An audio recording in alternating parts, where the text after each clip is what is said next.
เดือนเกี่ยวกันเลื่อนเต็มเมืองเหตุว่าเทวดาเขาปานโดดหัวใจให้คนเกียง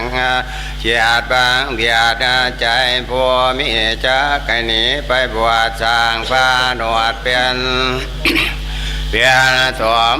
รวมมาจารีเวทแยงพร้อมถูกเตียงมาหาด้านวันเลตตาย่ำนันบันเศร้าเมืองเขาเห็นแล้วยังสั่งแก้วตัวพิเศษความต่างป่าเทียดเกียนี้ไปแล้วมีดังนั้นหังสัวกังกาวว่าดูแลปามต่างหลายสร้างในตัวเนี่ยแพงกาเทียพวกตัวเสียดอมไปสัวเจืองเกียนี้ไปสมประมาทพามมาชาลาดตอบเจ้าเมืองว่าคาโยหานอหายังหัดเจสังตัวเพียงกาเทียตัวบ่ได้เสียด้วยไปกูหาขอเอาด้วยใจดันพาเวทสันดอนเจ้าให้เป็นทานบ่ใส่กันดันเศร้าเมืองจากบากสั่งแก้วหากกันกับสมอันเพื่อให้ด้านดังหรือเศร้าเมืองเจ้ามาเกี่ยงเกียดว่าแล้วแยดมือไปให้คนทางวันในคนนี้เรียกนาสร้างพามละอ่างเกียนหนีเมื่อออกปัดตัวดันเนี้ยบ่สาไว้นาสู่เมืองตนวันนั้นแล้วเตียวันนาเลียนาบุตรังเหตุดังนั้นบันคตาปันอันนี้พระเจ้าสิเทศนาแก่มหาสาเลบุตรในจาเลียบุตร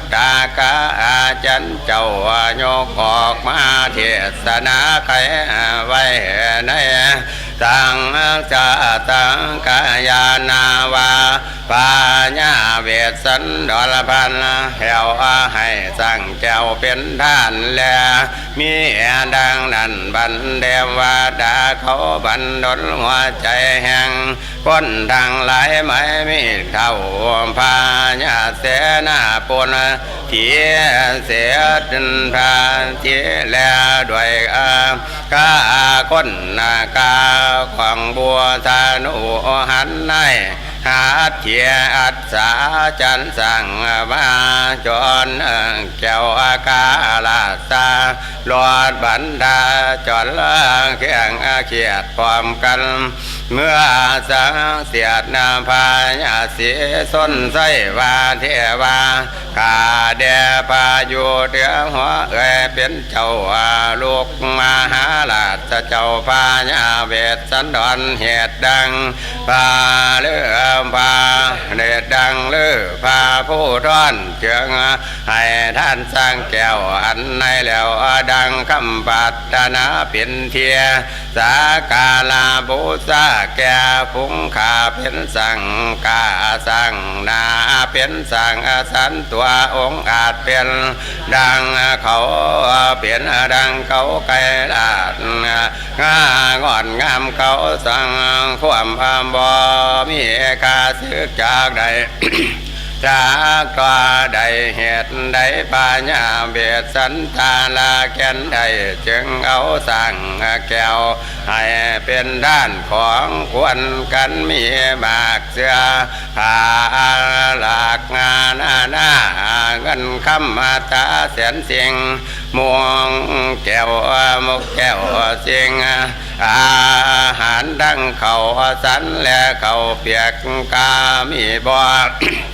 ไร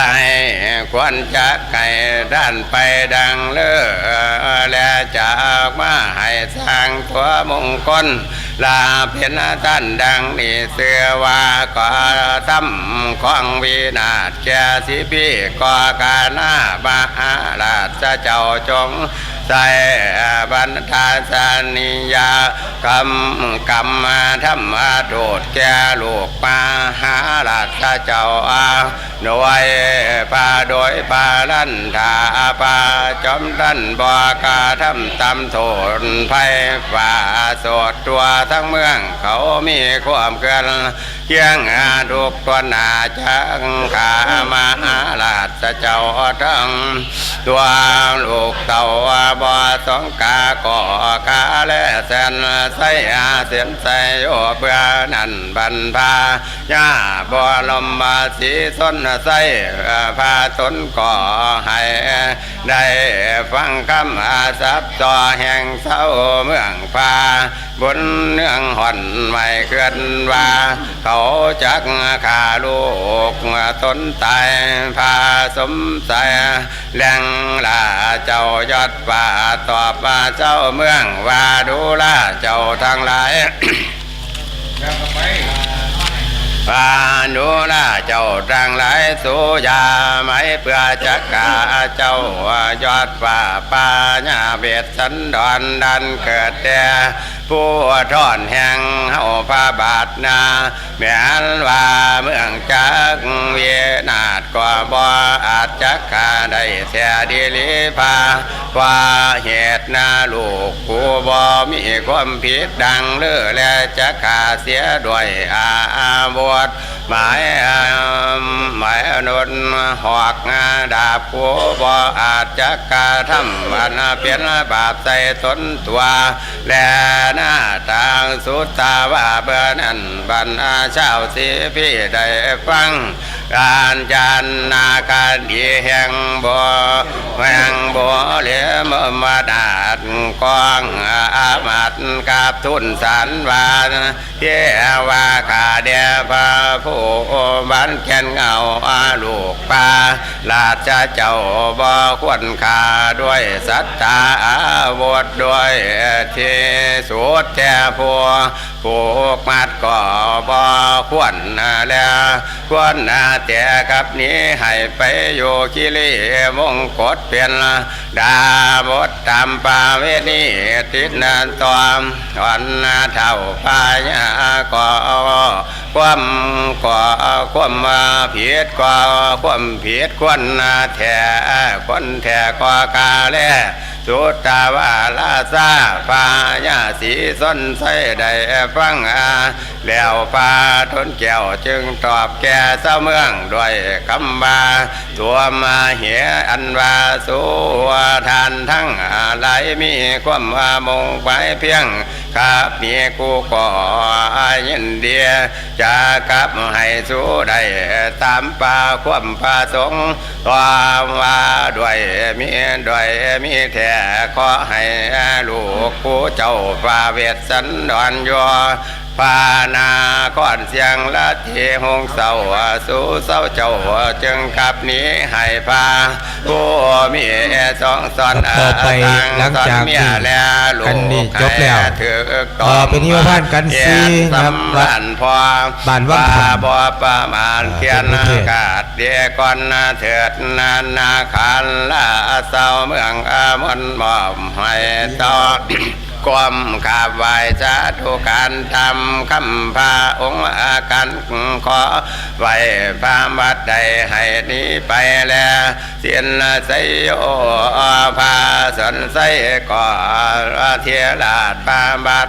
หอนคนเคียงให้เศร้าเมืองนี้ไปแล้วพาตวนแก้วให้ท่านมายังเสียหน้าผู้สลัดกาดให้อันในแล้วยังก่อจิตการก่อว่าจัดการไปขับทุลสันตำอาการอันเศร้าเมืองเจ้าเคียง